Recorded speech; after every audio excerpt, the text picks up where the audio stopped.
I've had to remind people because sometimes they put their blinders on, especially in politics, and they get so deep into their beliefs that they just feel like the other person is the enemy. And I'm like, man, we need to zoom out and just be good human beings, first of all. And then you can be proud of your country. You can be proud of your party affiliation. You can be proud of your team. I've been a lifelong Raider fan on the NFL front, and it's been a tough couple decades, So, like, you would think that would teach me patience, but it hasn't. But really, like, I love being able to help give back and make a difference and help other people kind of succeed and see some of the progress of that. And at the end of the day, it's very rare are you going to find anything anywhere where you get 100% consensus. And that's okay. But as long as you're communicating, you're engaging, you're listening, you're making decisions, you're strategizing, and you're just trying to make progress and leave. I know Mayor Powell talks about sending the elevator back down, or I know a story from college about a bridge builder who spent this time building the bridge, not for him, but for the next one behind him. Just different ways to. I want my kids to grow up having the same opportunity or better that I had through the right people in the right communities, the right state, the right country, the right planet, that they can go do good and want to do good.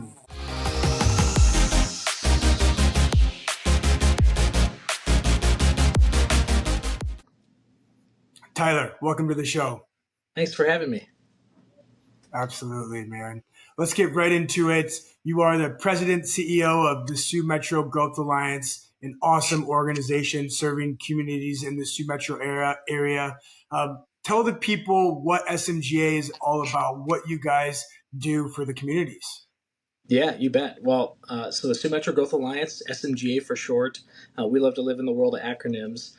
We've been around technically for 35 years under a different name and a different umbrella, different format. But really, since 2021, we've been the Sioux Metro Growth Alliance. We've expanded. We're a small but mighty team of 6. And really, we're the state's largest regional nonprofit economic development organization, which is a mouthful. But it is. We work closely with Sioux Falls. We work closely in this corner of the state and with the state of South Dakota, any and all stakeholders to help advise on growth. Really, our mission is to empower communities to grow. And the communities, the members that we serve, are all within kind of a 4 or 5 county footprint. So Minnehaha, Lincoln, Turner, McCook counties here in the Sioux Metro area, and then 18 cities. Everything kind of, if you drew a 50-mile circle around Sioux Falls, a lot of those communities that you would think of are our members. And we've been with them for a long time, helping advise them on growth, helping promote them and advocate for them, helping market their communities, help facilitate different leads to help grow employment and help make them just great places to live, work, and raise a family. It's fantastic. You guys do a lot, and I want to unpack some of that a little bit because you guys do so many different services for the communities you represent. And what is economic development? I mean, what do you guys do when you talk about helping out with economic development for these communities? What does that actually mean? Yeah, so it means something a little bit different, probably depending on who you ask. And, I've been a fan of this organization for many years, and I've gotten a chance to lead it for almost 2 years now. And what I love about it is that we get to work with everybody. There's whether they're a mayor or a city councilor or a county commissioner, city staff, a small business owner, volunteer leadership. If your small town has a chamber of commerce or has the community economic development organization, we get to work closely with them. Private landowners, utility providers, builders, realtors, bankers, you name it. Anybody and everybody we can work with and just help, again, advise and guide on growth. And so, for our town, some of our members are as small as a couple hundred people population-wise. Some of our largest communities are in that 10 to 12,000 range, and everything in between. And what's important about that is that we bring the region together. We're all about collaboration. We're all about finding best practices. With us being a nonprofit, our mission is just to empower the communities to grow. And so we're empowering them by advising them. We're empowering them by teaming up and finding new ways to get the word out. We call them the hidden gems in the Sioux Metro. And just, again, want to see their communities flourish. Now, some of our communities, like Harrisburg is one of our larger members, they're growing at 1,000 people a year. They were a town of 2,000 10 years ago. And now they're about 11,000. It changes depending on who you're asking. and they're projected to be a community of 25,000 a couple years from now. Wow. So with that, you have to get ahead of it. You have to think about the critical infrastructure, the public safety, the schools, the housing, the jobs, all of that, and how it all relates and interconnects to make a community strong. But even for some of our smallest communities, they're like, well, why should we be a member of yours? We don't want to grow like that. We want to maintain our identity. We love being a small town. We love being us. And I'm like, that's great. We want to keep you, but at the same time too, how do we tap into the people that are in this area, and how do we help sustain your community? What can we do to increase the quality of life, increase the opportunity to where kids and grandkids want to live in that community and be there for the next generations to come, so that these communities don't just die out population wise, or that the businesses start leaving.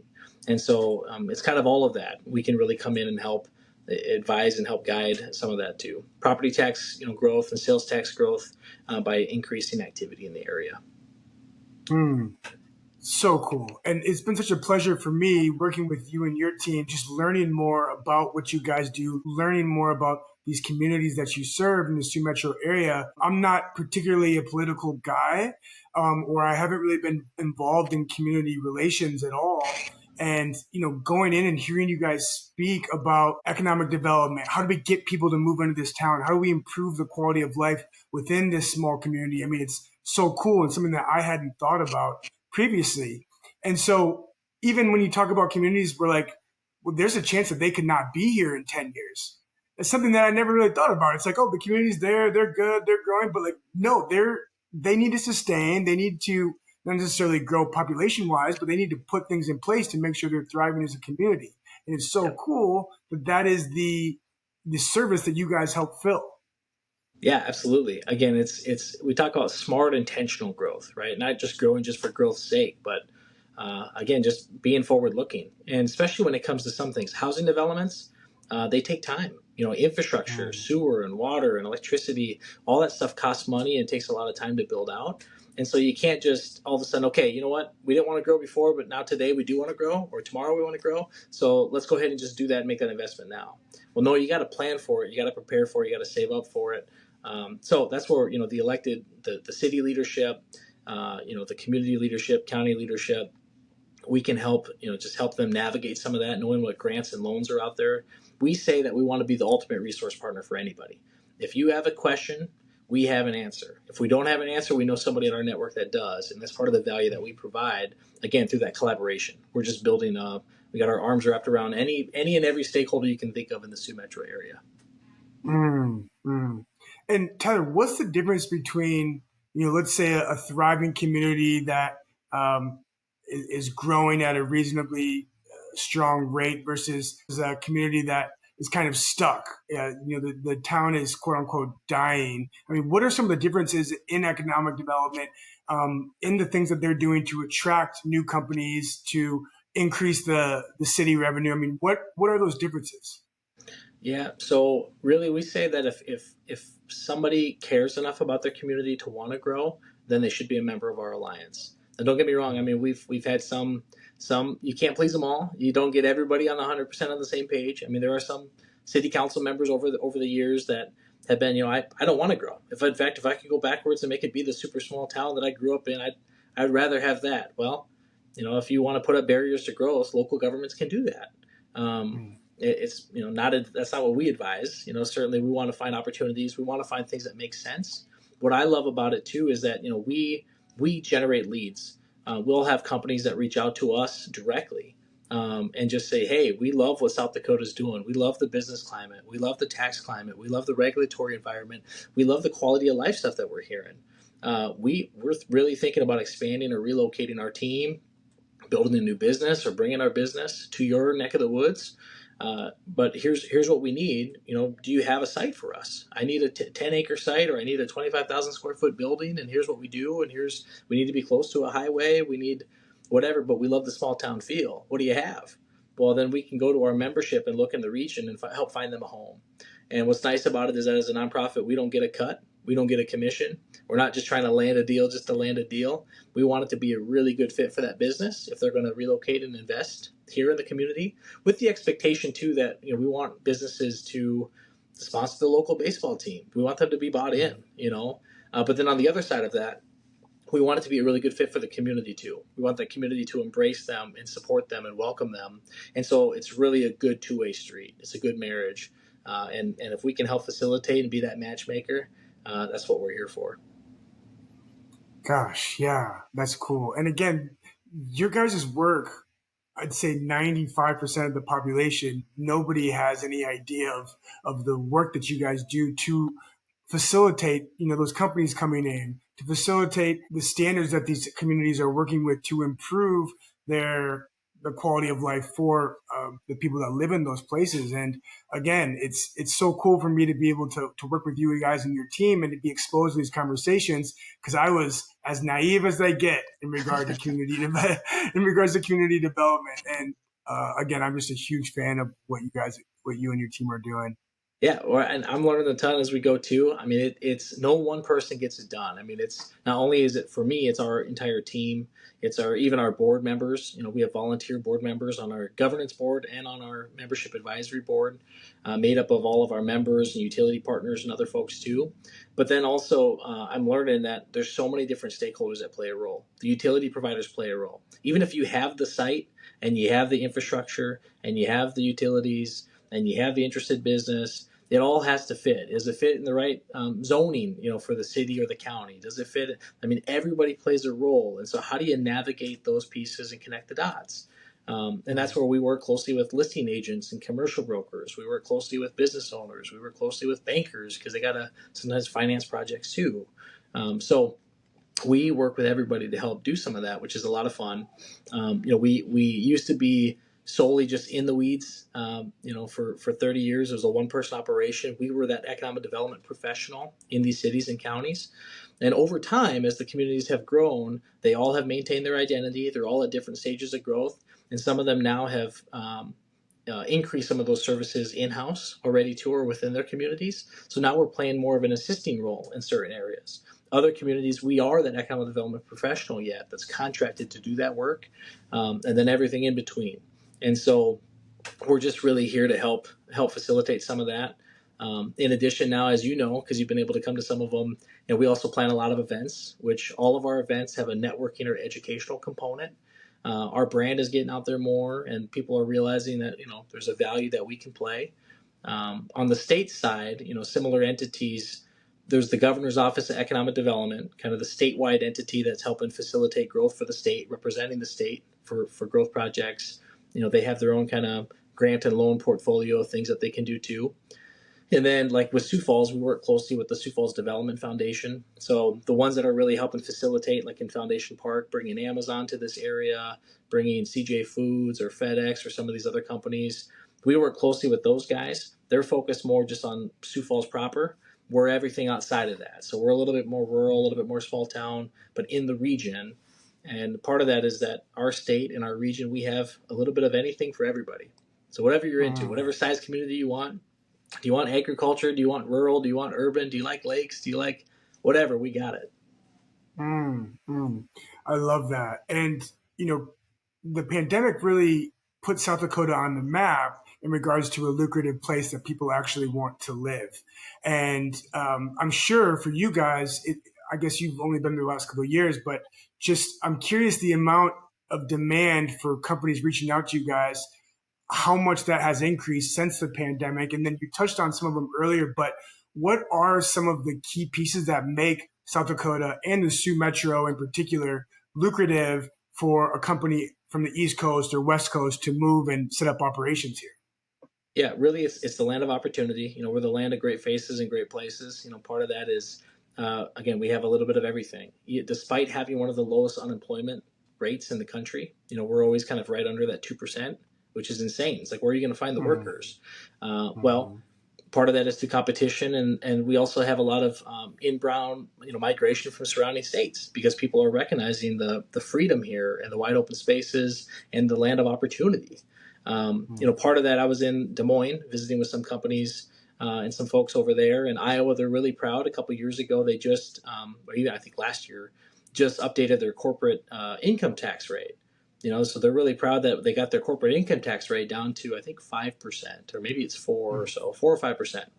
And my response was, cool, that's 4 or 5% more than South Dakota's got, And so part of the incentive to do business here, again, is that we have anything you want. We have anything you could need. We know that you'll be successful here if you put in the work. We're proud of our Midwest work ethic and the ingenuity and the creativity of our people. We produce leaders and we produce successful companies. We got good businesses and good opportunity. And it's going to pay off for you in the long run. So while other states, I hear a couple times where New York or Texas, but more so like a New York or California, are trying to throw anything at businesses to get them to stay or get them to relocate. We'll give you free land. We'll give you whatever, which is unheard of, and nothing is ever free. In South Dakota, the cost of living here is already low. The taxes, personally and on businesses, is incredibly low. The regulatory environment is smart. We have good government regulations at the local, county, and state level. For the most part, most of the time. And then again, we have the people and the connectivity to make it done, to get it done. We have businesses that when they reach out to us, they'll ask, well, we just need to be close to, interstate because we import or ship a lot of products, right? We need a distribution network for the products that we make. Or we need, do you have a commercial airport nearby? The beauty about the Sioux Metro region is that, the average commute time is 19 minutes. So we don't have a lot of people sitting around stuck in traffic. You can get to a lot of places in a hurry. We're a lot closer connected than you think. We have a lot of opportunity for housing and some of the best schools and opportunities for new buildings and existing buildings to be able to grow or expand your business. And then the same thing too, we're right where I-90 and I-29 intersect. And so we're pretty close to Chicago and Minneapolis and Omaha and Fargo. And then with our airport, we can compete anywhere in the country too. So really, it's just a tremendous land of opportunity with all the other factors that make this just a really good place to do business. Yeah. Well, and from someone who has lived across the world and found their way back to South Dakota, I mean, South Dakota is such a special place. First off, as you said, great faces, great places. I mean, the people here are as genuine, kind as they get, hardworking, down to earth. That alone is a reason to live in the area. And then you bring in the other aspects from a smaller population where you're not dealing with traffic. Crime rates are low.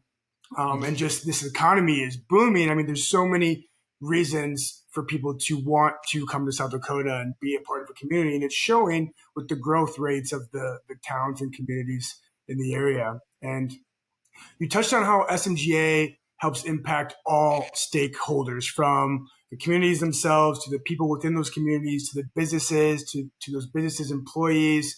Talk about how SMGA is this big network of people, of groups, of communities, and how can these people support SMGA to get into this awesome network? Yeah, so again, we pride ourselves on our network and on our collaboration opportunities. Again, all of our events that we put on, we do an annual meeting and awards in March. We do bus tours a couple times a year, and it's just a whole variety pack of all these different people that you get on it.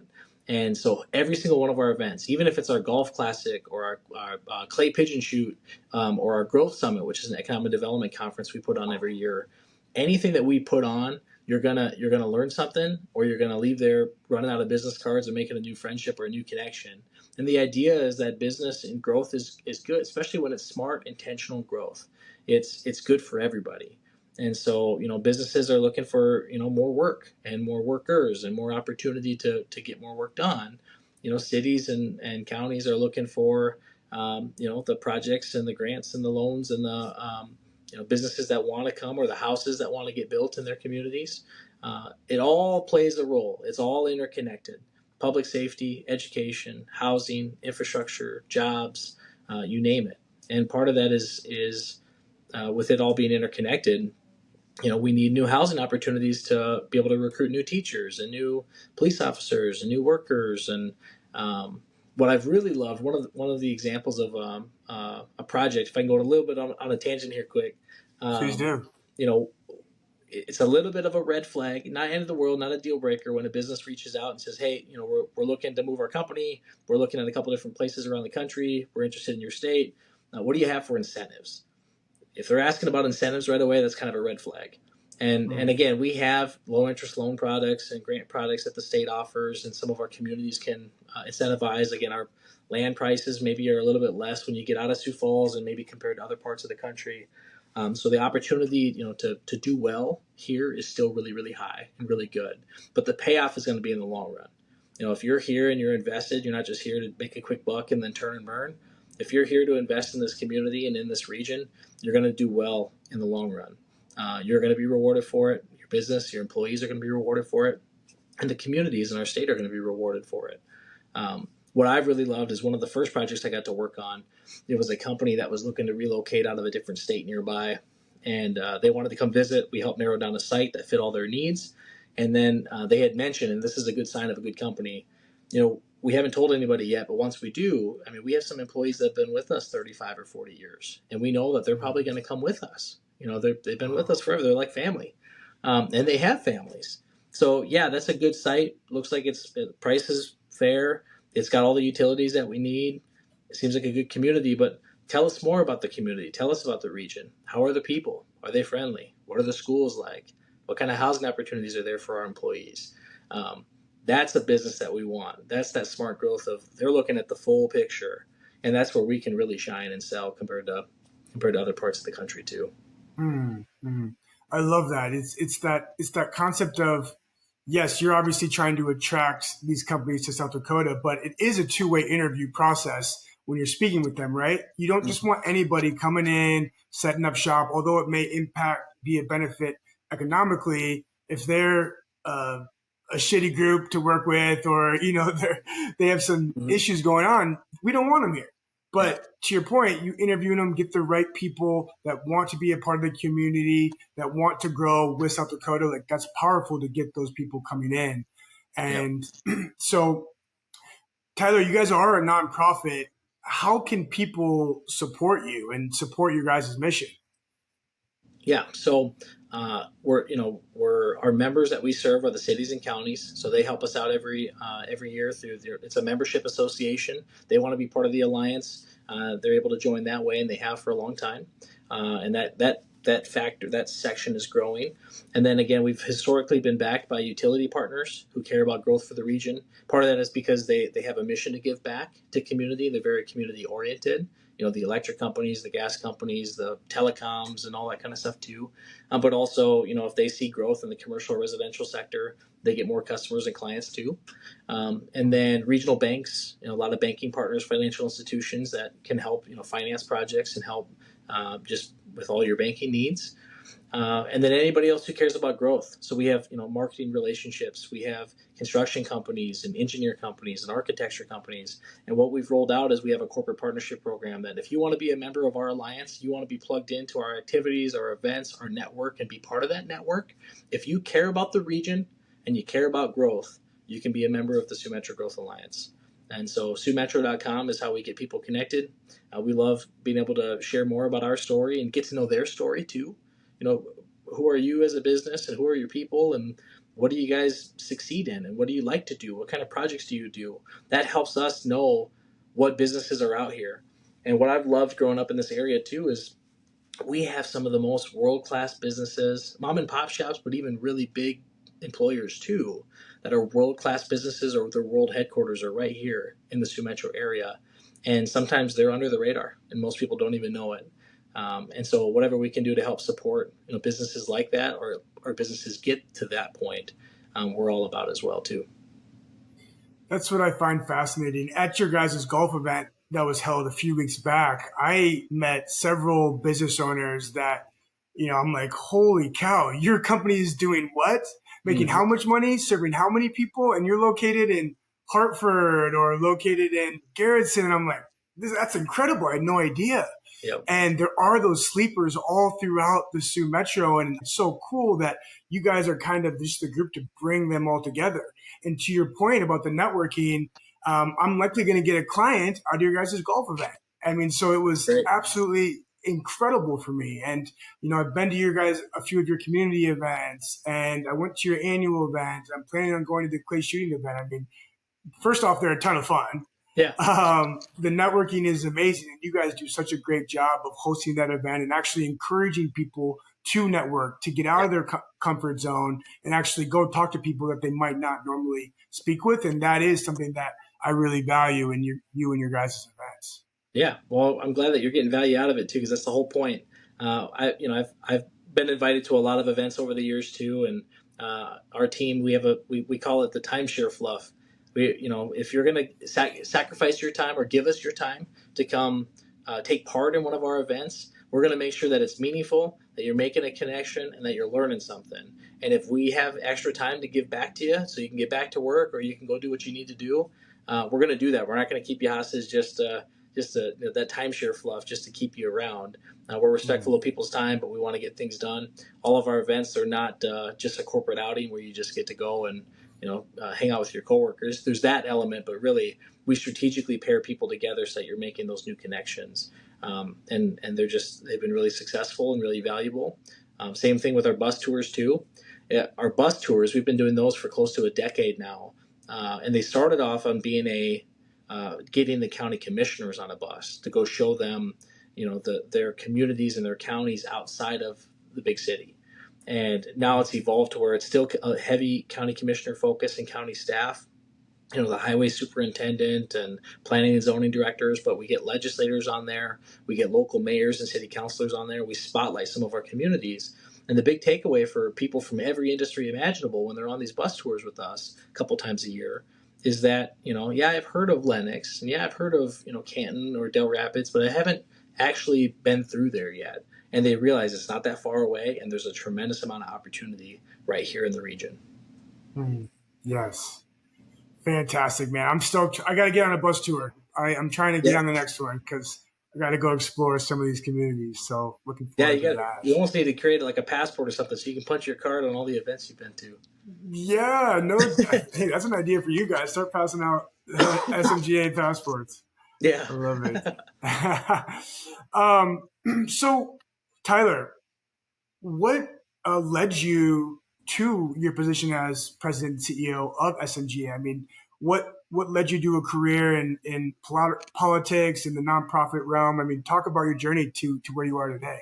Yeah. So, great question. I say I'm a lifelong South Dakotan. I was born in Sioux Falls. I grew up in Rapid. I'm a Sistian-Wahpeton tribal member. I went to school at the University of South Dakota in Vermilion. Go Yotes. And I knew, go Yotes. I knew that I always wanted to help people. Politics was always kind of a hobby of mine, kind of government in action. And because of how many facets it touches, it impacts everybody's life at any level. So I knew there was a little bit of a service component there, but really my whole thing is I wanted to help people. And so I looked at medical route. I looked at a couple other things and got involved in stuff, but I got to work for one of our U.S. Senate offices for a long time. I got to work with them for 8 years. So it was a lot of helping people navigate federal government, helping veterans, helping anybody with issues that they could overcome. And I learned a lot about our small towns that way too.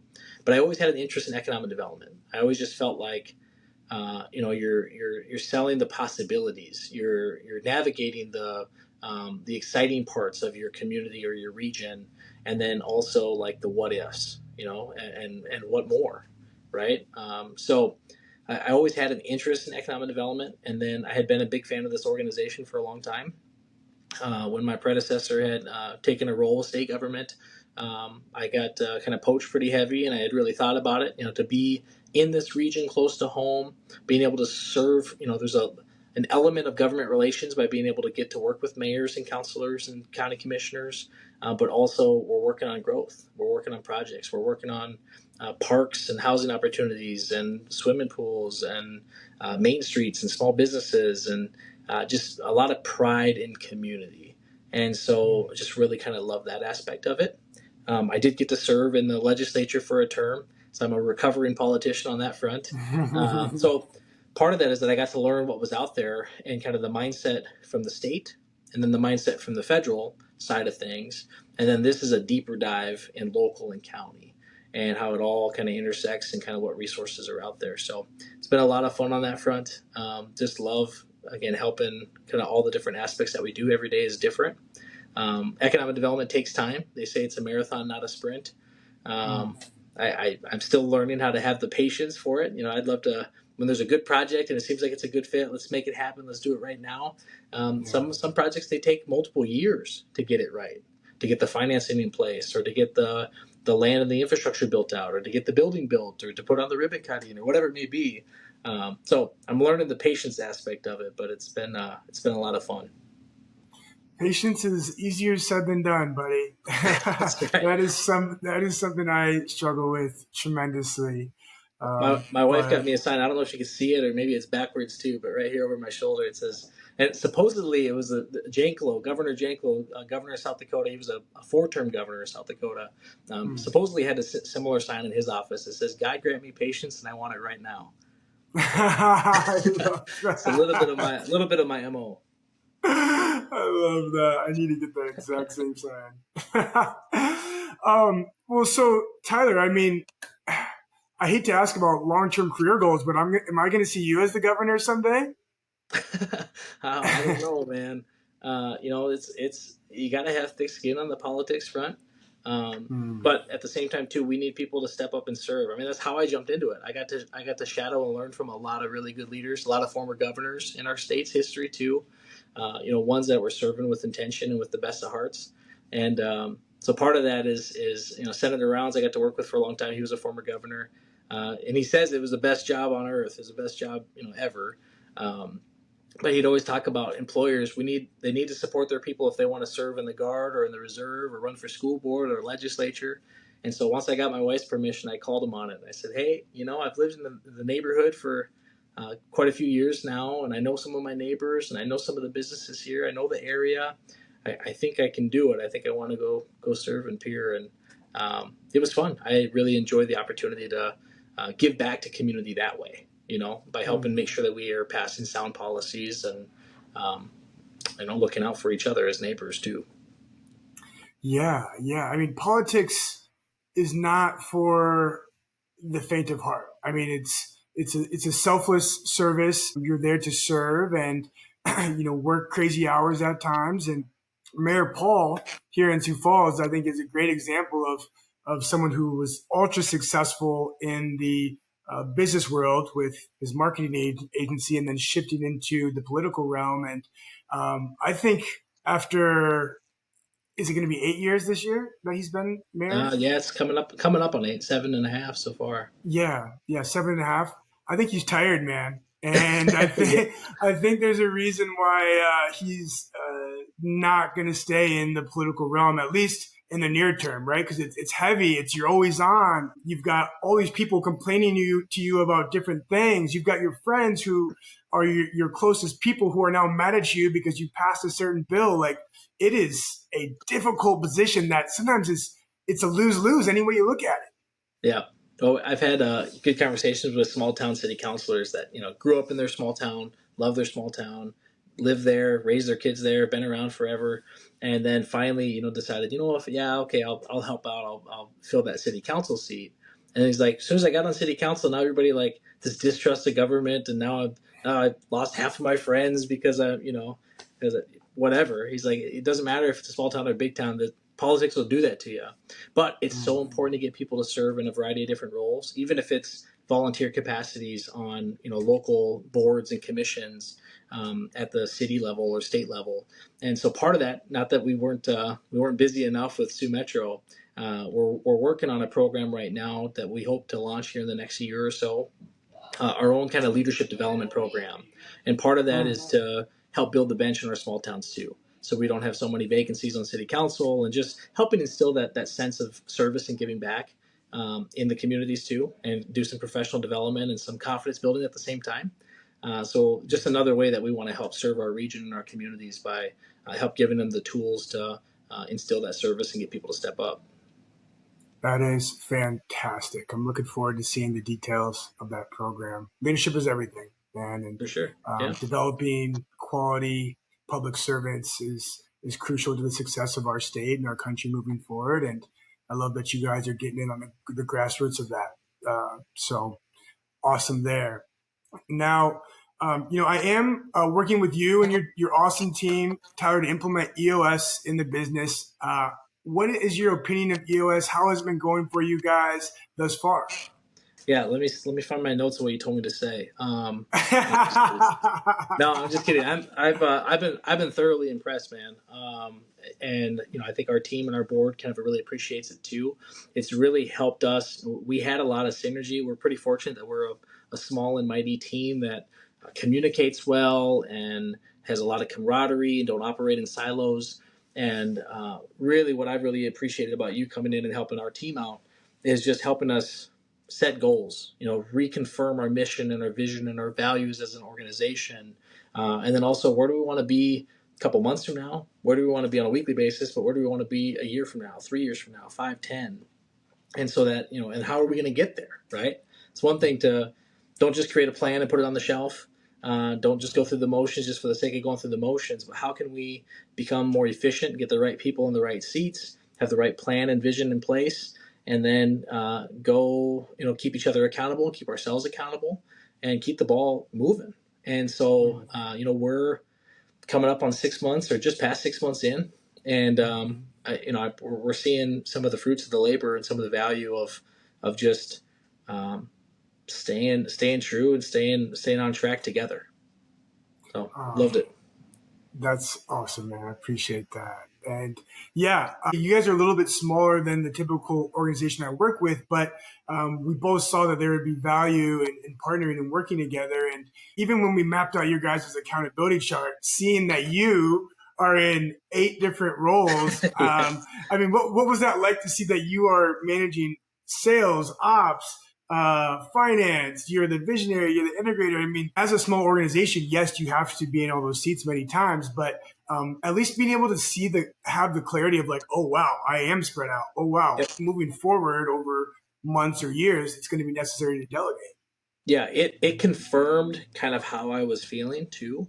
But also at the same time, it also gave us a sense of, okay, yeah, we do need some additional support over here, or here's where we can kind of offload some of that to make sure that we're finding efficiencies within our organization operations to where everybody has a balanced workload, everybody has clear-cut roles and responsibilities, and that, again, we have the right people in the right seats. From that process, we were able to kind of identify on our team, who had more of an interest over here and who really didn't like doing this aspect, and make sure that we're small and nimble enough that let's shape this to where you love what you do every day. We're fortunate that we all have kind of servants' hearts. We love working in these communities and we love working in this space, which is really unique. I'm sure you can. I don't know a lot of people that just kind of like go to school and just become, I'm going to go be an economic developer. When I was getting into this job, I'm like, well, what makes a good economic developer? Well, some people come from government relations, some people come from comms and marketing, some people come from sales, some people come from all over the place.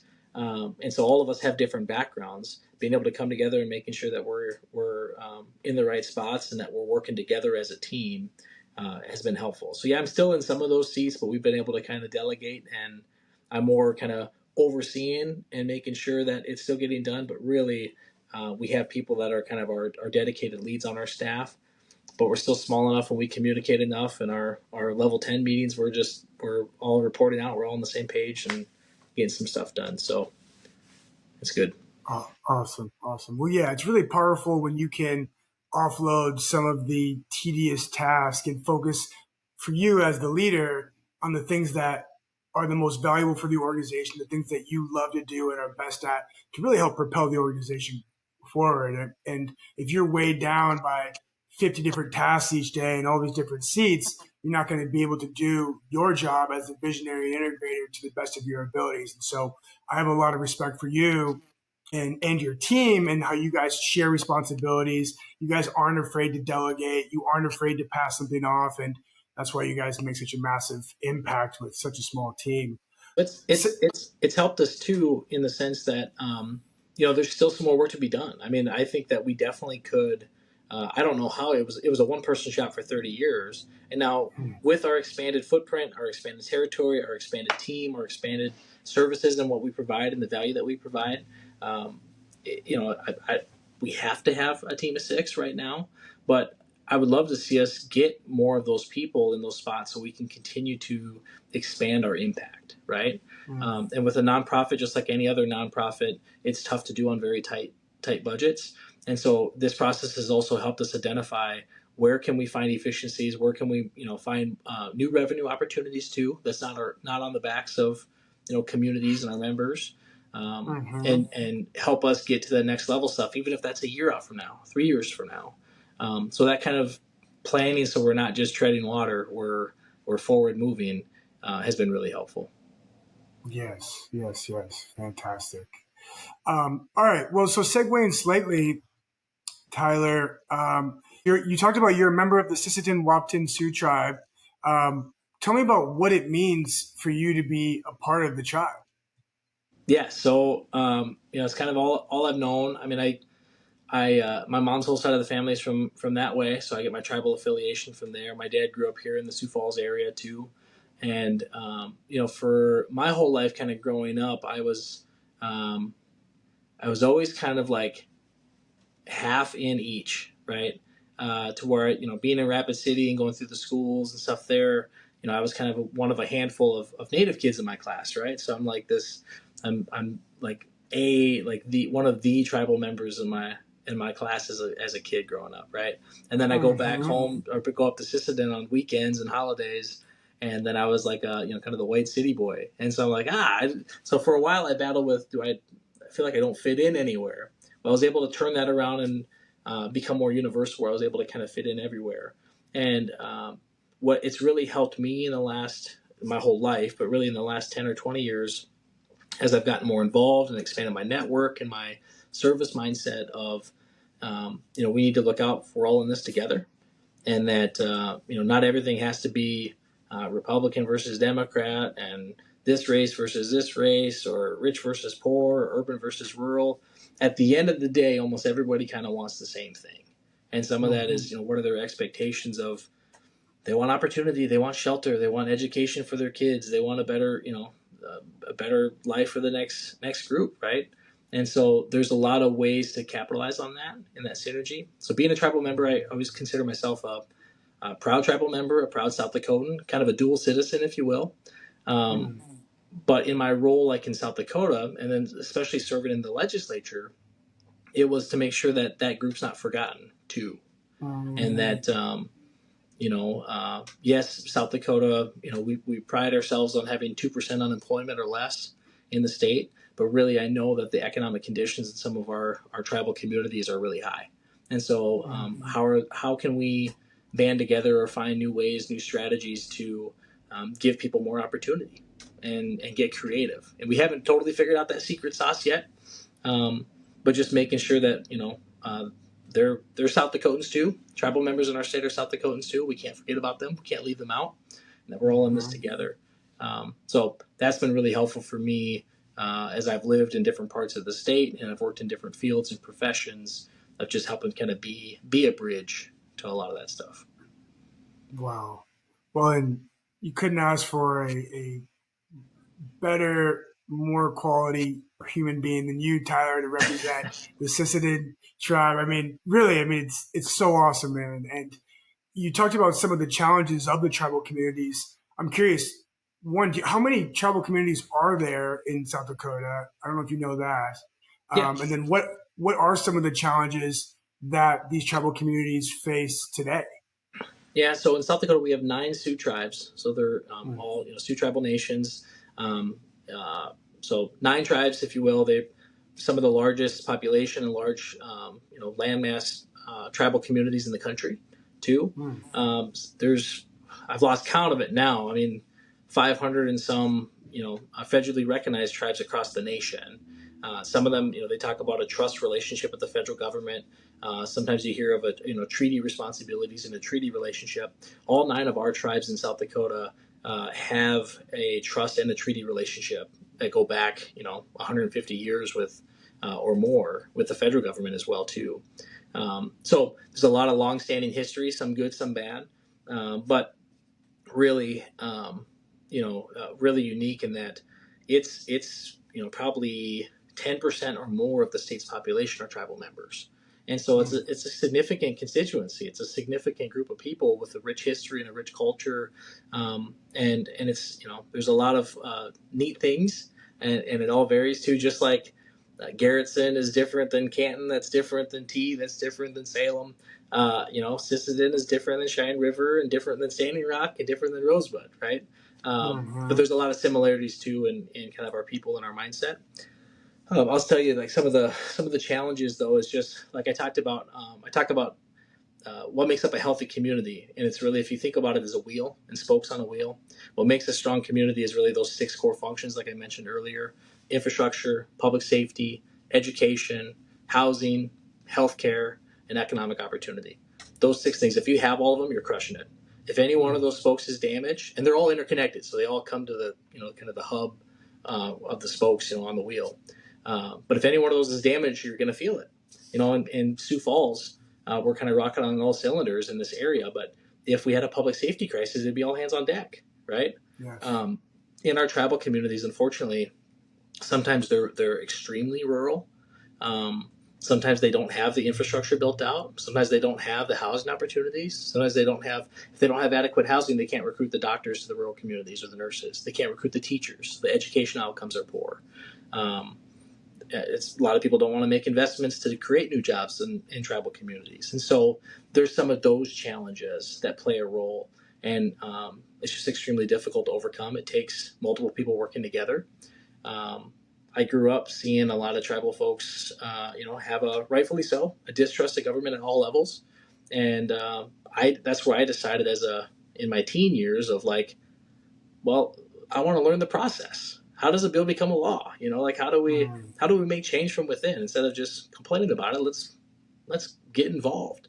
And I've been fortunate to see it firsthand in South Dakota. We are making progress. It doesn't always feel like it, but we are. When I got to serve in the legislature, we had the largest class of tribal members. I think there was 8 tribal member legislators out of 105. We had a mixture of Republican and Democrat, and we had House and Senate, and multiple tribes represented. And then we had tribal member interns, and you saw tribal chairmen coming up to committees to testify and give speeches in front of the legislature. And it just shows me that we're on the right track and that we do need to work together. And that's true for tribal and non-tribal, but that's true for urban and rural. That's true for Sioux Falls and the other parts of the state too. We all need to work together and find ways to, achieve more. Mm-hmm, mm-hmm. Well, and actually, recently over the last couple of months, I have a friend who is very, he loves Native American history and learning about the U.S. government and how they really came in and screwed the Native Americans.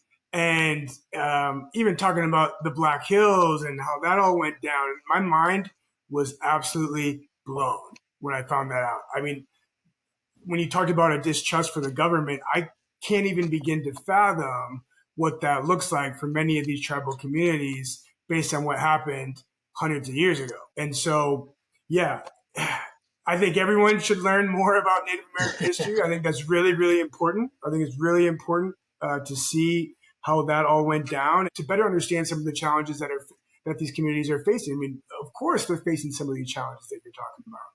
And so, anyway, I guess to bring this full circle, what an awesome representative you are of that community. What is your advice to how South Dakotans can better support the tribal communities? I think part of that is just being willing to listen and learn, and then just establish relationships and friendships. We can't just forget about, because it's off the path, it's off the interstate, out of sight, out of mind. Some of the challenges, and not just tribal communities, but in rural communities in general. I mean, there are parts of rural South Dakota that get forgotten about, And so, what can we do to help put each other on the map and support each other in times of need, and be there for each other to help find new creative solutions? And so, I think just being willing to listen and learn and engage more and build those relationships, that goes a long way. And then again, finding creative solutions for the good of all is a neat opportunity. I think that there's a lot of able-bodied folks in some of our rural communities and tribal communities that maybe would be interested in opportunities to come in other parts of the state and help fill some critical jobs and critical needs. What can we do to build that bench?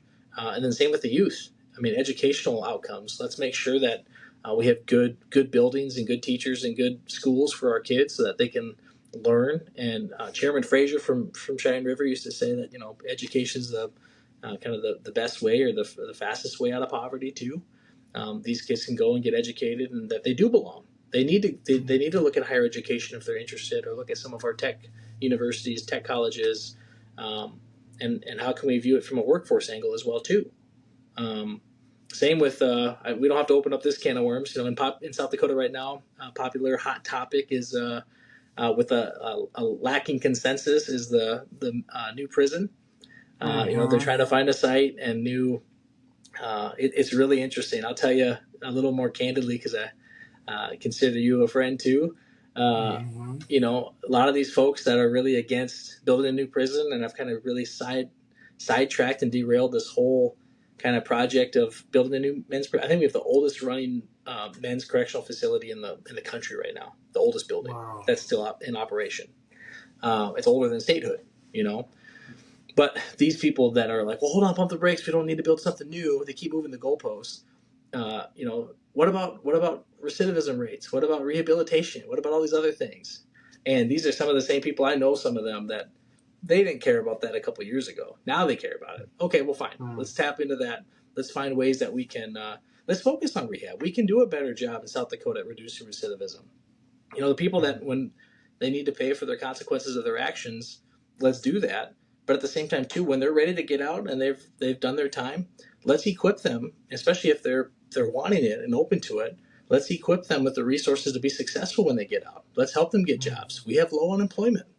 Let's find good fits for them to fill some of these critical jobs and know that, hey, you have a record, you were a felon, you whatever you did. I mean, there's a whole wide range of stuff. Let's find you a spot that's a good fit for you and for that business and for that community, so that you don't go back and that you can earn your own wage and you can take care of yourself and start a new life. So there's a lot more that we can do on that front too. And so it's just a matter of, again, creative solutions to help fill a lot of the different needs and challenges that we have. Yes, that is quite the hot topic, Tyler. And, I just haven't dug enough into it. So I guess I don't have quite the opinion either way. It changes all the time. It'll probably change tomorrow. So, so that's okay if you're not caught up to speed yet. Yeah, for sure. Well, cool. So transitioning to you and, you're the CEO, president, you have a family, your beautiful wife, Erica, 3 young boys, correct? 2 boys and a girl. Yeah. So 2 boys and a girl, 3-year-old and an 8-month-old. So we're busy and we're tired, but you guys are in it, buddy. You're in it. It's fun. So how do you manage your day-to-day life, being the CEO, president, working with all these different communities, managing your team, in addition to managing your family, being the leader of your family? How do you balance both of those worlds? Well, it's a lot. I mean, I'm learning, and I ask a lot of advice. I love going out to coffees and lunches and meeting new people, because I ask them wherever they're at in their stage of life, like what kind of tips have you learned, and what stage did you like, and how did you handle this, and just absorbing that kind of knowledge and taking other people's word for it too a little bit, to make sure I don't make any mistakes if I can avoid them as a father and as a business leader and whatnot, whatever it may be. But really, it all comes down to teamwork. Again, my ability to try to do this job well is because of the team of board members that we have and the team of staff that we have here at SMGA. Without the crew, past, present, future, we wouldn't be able to do the things that we do. I wouldn't be able to do and help kind of lead this team the way that I'm currently doing so. And then on the home front, same thing. It helps that one of the most important decisions you can do is find the right partner in life. And I've been fortunate enough to find my college sweetheart, who's my best friend, who we support each other. We love hanging out with each other. We love exploring with each other. We love picking up the other person's slack if they're struggling, and just doing it as a team.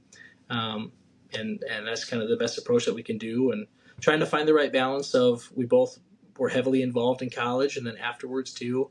So making sure that we're saying yes to things where we can give back. I've learned a lot about, you don't want to be involved in too many things and spread yourself too thin to where now you're doing everything at 80%, right? Or maybe even less, right? Don't I've seen it from being a board chairman before, and I've seen it from staff roles too.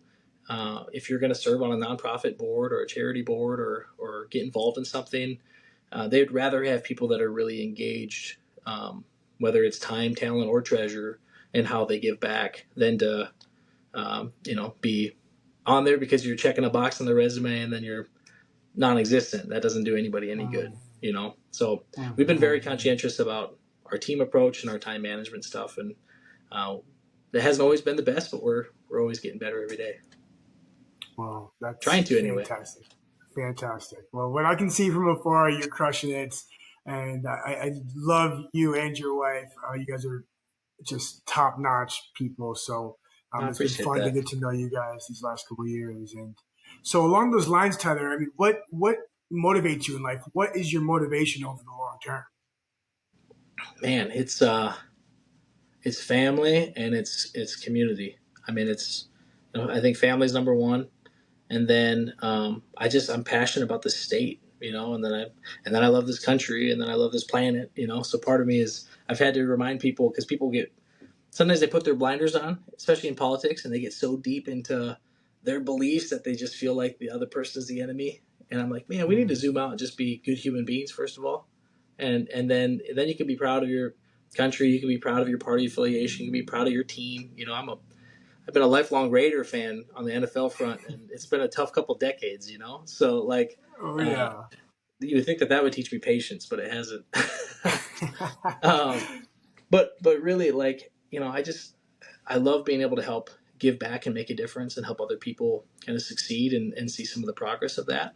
And that's where, this is checking a lot of boxes for me, in that we get to help facilitate growth, and we get to, what do you want to see? And it builds collaboration. And at the end of the day, it's very rare are you going to find anything anywhere where you get 100% consensus. And that's okay. But as long as you're communicating, you're engaging, you're listening, you're making decisions, you're strategizing, and you're just trying to make progress and leave. I know Mayor Powell talks about sending the elevator back down, or I know a story from college about a bridge builder who spent this time building the bridge, not for him, but for the next one behind him. Just different ways I want my kids to grow up having the same opportunity or better that I had, through the right people in the right communities, the right state, the right country, the right planet, that they can go do good and want to do good, So anyway, so it fills my cup. Yeah, that is a beautiful cup, buddy. Yeah, and to your point about we don't need 100% consensus. 100% consensus is not a good thing. Healthy conflict is a beautiful thing, but conflict in the right way is the key. Where people remain open-minded, where people continue to be willing to hear other people's perspective and to learn, and be willing to actually move the needle of where they're actually standing at on the spectrum of what they believe. All those things are very crucial in having healthy conflict, to your point. And I just love how you talked about we're human beings first, and everything else falls secondary to that. There's no reason why we should be creating hate in this world or talking smack about the other party because they don't believe a certain thing that we believe. At our core, we're human beings trying to do the best that we can with the circumstances that we've been given. And if you can keep that perspective, it makes your life a lot easier, and it helps you view people in a better light, knowing that we all come from the same source. We all are children of God at the end of the day. And so let's treat people as that first, not their party affiliation. Yeah, I think part of it for me is that I grew up always overcoming stereotypes too. Part of that is my tribal background. Part of that is growing up in South Dakota. Part of that is politics. You're a tribal member, you shouldn't be a Republican, right? Or that, because you're this, don't you get this, and this? It's like all these misconceptions and stereotypes. And so it's just always trying to break through. And I don't believe in putting people in boxes. There's a whole wide range of folks with different beliefs and backgrounds. You shouldn't have to compromise your values at all. But again, are you willing to have that, like you said, what kind of conflict? Not just conflict. Healthy conflict. healthy conflict. Happy conflict? That's not right. No, healthy conflict. And that, we should debate. I think challenge is healthy. Competition is healthy. But at the same time, let the best ideas win the day, but let's hash them out, make sure that they're well vetted, Yeah. We just need more in that, not even just in politics in general, but in all things. In any, if it's a community comprehensive plan, well, let's peel it back. Let's talk about it. Let's make sure that this is really the right plan that a majority plus of us can agree with. That's a good rule of thumb in life, just to be willing to listen and learn and be willing to compromise. Doesn't have to be a dirty word. Economic development doesn't have to be a dirty word. Communication, consultation goes a long way. But let's have healthy conflict, and let's stick to our values and recognize that, again, we probably have more. At the end of the day, we probably all have more in common than we don't. Facts, Tyler. Facts. Okay. So then my last question for you today, I like to ask all of my guests, what is, one of your favorite quotes or mottos that you like to live by? Well, I'm going to throw two at you. Give them to me. Oh, man, I got three. Okay, three. Sorry, I'm going to do three. Okay, so somebody gave me really good advice when I first got out of college, was just getting into my career. And it shouldn't be this simple, but it really is and has been for me. And it's not applicable to everybody, but it can be to a degree if you modify it. You got to love what you do. You got to love where you live. And then happy wife, happy life. And if you can crush those three boxes, then I love what I do. I love where I live, and try to keep my wife happy, and everything else is happy. Everything's good. So that's an easy one. Another thing too is, prepare for the worst, but hope for the best. I'm always, as you can tell, kind of a glass half full, optimistic. Try to be, real, but at the same time, let's get creative. Let's solve problems. But yeah, just always be prepared for the worst and expect, hope for the best. Is another one that I tried to live by my whole life. And then another one too is kind of an old Lakota phrase, "Na ke nula waun." That means I am always ready at all times for anything. There's been many times that I've learned in my career or in life where you kind of get tested or things happen, little fires flare up. How do you stay calm? Okay, we're going to get through this. We're going to analyze it. We're going to figure it out. Ask for help if you need help. Find a way to navigate whatever may come up. And so you always got to be ready, be flexible, be ready at all times for anything that could come up. And it's helped me, when it seems like things are getting derailed, we're going to find a way forward. I love that so much. I mean, you're right. It's Martin Luther King talked about the true test of character is how we react in the face of adversity. Cliff notes. It's easy when things are going well, when things are going the right way, to act a certain way, to be happy, to be optimistic. But what happens when you get hit in the face and you get knocked down and you got to bounce back from some adversity, right? Like, that is the true test of character. And give me the quote one more time. "Na ke nula waun." I'm always ready at all times for anything. I'm always ready at all times for anything. If you can adopt that mindset, life becomes a lot easier because there's no surprise, right? You are ready. And so then when this adversity comes, then you're willing to sit there and take it and face it and not dwell on the fact that there is adversity, but rather, no, I was ready for this. What's the game plan moving forward? What's the solution? We always talk about that. What's the solution? What's the solution? We don't dwell on how we got here. What's the plan moving forward? So I just love that quote. The secret too is also, even if you're not ready, if you have the mindset and you pretend, you fake it till you make it, that works too. Yes. So it's kind of, if you let everybody else know, oh, no, it's okay, we're going to figure this out. I was ready for this. When really you're like, what the heck, But yes, it helps you get through it instead of just throwing in the towel. Yes. Well, to your point, one of my clients and friends, Ricardo at Mirabella, the Italian restaurant, one of their core values is act like a duck.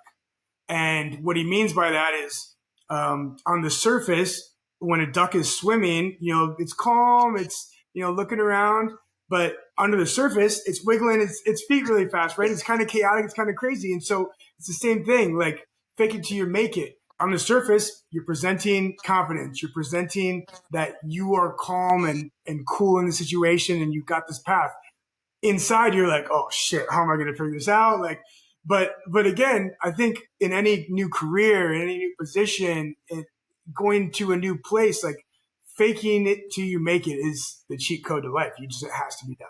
Well, some of the stuff you can't be taught unless you experience it too. I mean, you just have to learn as you go. It's the the hands-on practice of it, right? So not always fun, not always enjoyable, but at the same time too, it makes you stronger, and it's how you learn and adapt. Yes. Awesome, Tyler. Well, where can people learn more about you, learn more about SMGA? Yeah, I say the easiest thing is just get in touch with us, SiouxMetro.com. Check out our website. You can learn more about our organization, learn more about our team, learn more about our communities. There's a way for you to sign up for our digital newsletter, sign up for our free magazine that we put out too. A lot of different fronts. Our social media channels, give us a follow.